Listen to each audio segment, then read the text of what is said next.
Segment अभी रखने आपके लिए बाकी हैं। अब बाहर आ जाओ। दो सेगमेंट आपसे रखने के लिए भी बाकी हैं। पहला सेगमेंट है एक तो एसएमई आईपीओ में, जो लगातार हम आपको सावधान कर रहे हैं, और दूसरा थोड़ी देर में हम कमोडिटीज़ मार्केट का आउटलुक भी आपके सामने रखेंगे। पहले एक काम करते हैं, एसएमई आईपीओ के लिए शरद को अपने साथ जोड़ लेते हैं। शरद की मेहनत की दाव देनी पड़ेगी।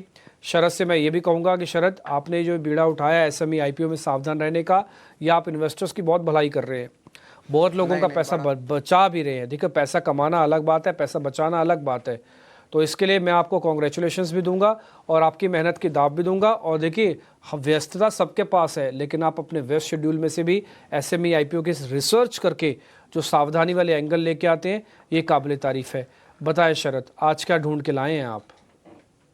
डिम्पी, एक चीज़ मैं बताना चाहूँगा। लास्ट वीक जो था, हमने एसएमई के पूरी स्कैनिंग की थी, तो of course divine Heera jewellers था, और हमने पहले ही दर्शकों को बताया था कि यहाँ पे गड़बड़ है, बहुत सारे रेड फ्लैग्स जो है देखने मिले। एक छोटी सी बिल्डिंग थी यहाँ पे, और हमने जाके एक्चुअली इन्वेस्टिगेटिव जर्नलिज्म की, और यहाँ से पता चला कि यहाँ पे बिजनेस पूरा खोखला है। और अब देखिए, पिछले 3 सेशन में जो है स्टॉक लोअर सर्किट पे लोअर सर्किट डाले जा रहा है। तो ये बहुत सारे सवाल उठते हैं एसएमई आईपीओ स्पेस में। बहुत सारी पेपर ड्रेसिंग होती है, बहुत सारे जो है इकोसिस्टम में लोग होते हैं जहाँ पे गंदगी होती है। लेकिन याद रखिए, हमारा यही काम है 18 हाउस स्वदेश में कि रिटेल इन्वेस्टर्स जो है ये सब कंपनीज़ में नहीं फंसें। तो आप देख सकते हैं स्क्रीन में, ये कंपनीज जो है डिवाइन हीरा ज्वेलर्स यहाँ पे आपके स्क्रीन पे दिख रहा है। लेकिन आज भी है कुछ कंपनीज जिसके हमने एनालिसिस की है, और इन्वेस्टिगेटिव जर्नलिज्म का सबसे बड़ा रोल होता है कि हम जो है कंपनीज को मेल भी करते हैं हमारी क्वेरीज, और वो रिप्लाई भी करते हैं ताकि सब लोगों को इन्फॉर्मेशन पता रहे। आज आईपीओ खुल रहा है रेटाजियो का। बुक रनिंग का जो लीड मैनेजर है वो है ग्रेटेक्स कॉर्पोरेट सर्विसेज।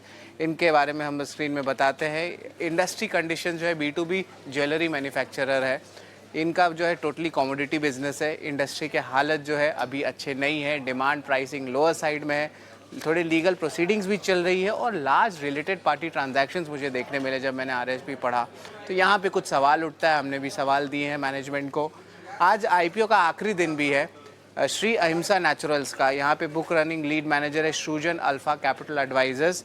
लीगल इन्वेस्टिगेशंस चल रहे पुराने केस के इंडिपेंडेंट डायरेक्टर के साथ, और कुछ बिजनेस प्रेमिसेस इनके ओनरशिप पे नहीं है।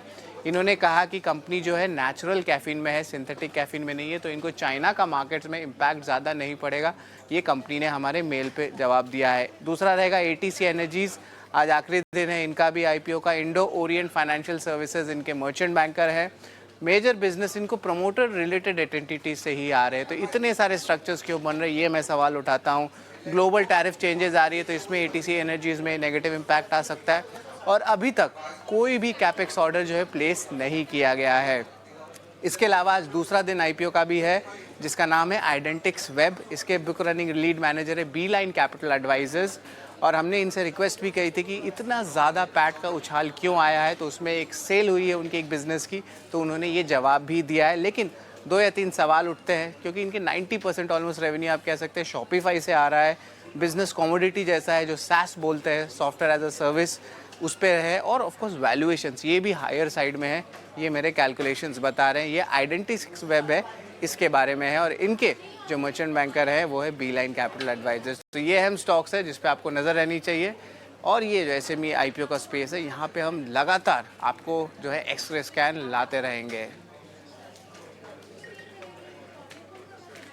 ठीक है शरद, ये काम तो आप बहुत बेहतर कर रहे हैं। शरद, मेरे को ना एक चीज़ आपसे ज़रा पता करनी है। मेरे को 2 पॉइंट्स आपसे पता करने हैं। पहला, एक तो ये काम आप अच्छा करते हैं कि आप उनको मेल डाल के उनका जवाब मांगते हैं। जब जवाब नहीं आता तो फिर आप ये बात बोलते हैं, देखिए हमने उनको मेल डाली है। ये तो आप रिग्रेसली फॉलो कर रहे हैं, और ये जर्नलिज्म का पहला एथिक्स है कि सबकी बात सुनी जाए। तो यह एक तरफा नहीं है, बल्कि हम मेल डाल के सेकंड पार्टी से उनका व्यू पॉइंट भी पूछते हैं। इसलिए उसके बाद में हमने जो भी बात रखनी है सो रखनी है। दूसरा शरद, अब तक आपने काफ़ी सारे एसएमई आईपीओस के बारे में सावधानी वाला ये सीरीज़ चलाई है। वन लाइनर क्या चीज़ मिल रही है, क्या प्रॉब्लम आपको रेगुलर बेसिस पर मिल रही है ज़्यादातर आईपीओस में?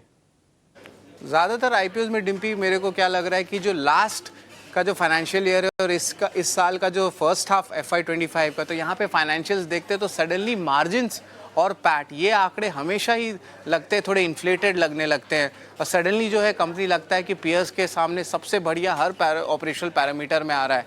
और ये जो क्या है कि 3-4 साल का ट्रेंड नहीं रहता है, ये आखिरी 1 साल में देखने मिल रहा है। और मेरे को ये लगातार बहुत जगह से मिल रहा है। कुछ ट्रांजैक्शंस हो रहे हैं, कुछ एडजस्टमेंट्स हो रही हैं।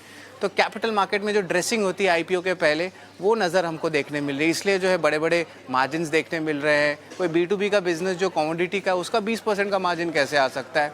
तो बहुत अवाक रह जाता हूँ मैं जब ये सारे RHPs में चेक करता हूँ, तो फाइनेंशियल नंबर्स ही कुछ अलग ही कहानी बताते हैं 1 साल पहले आईपीओ के। तो ये एक कॉज ऑफ कंसर्न ज़रूर रहता है, और खास करके SME स्पेस में तो मुझे ये बहुत दिख रहा है।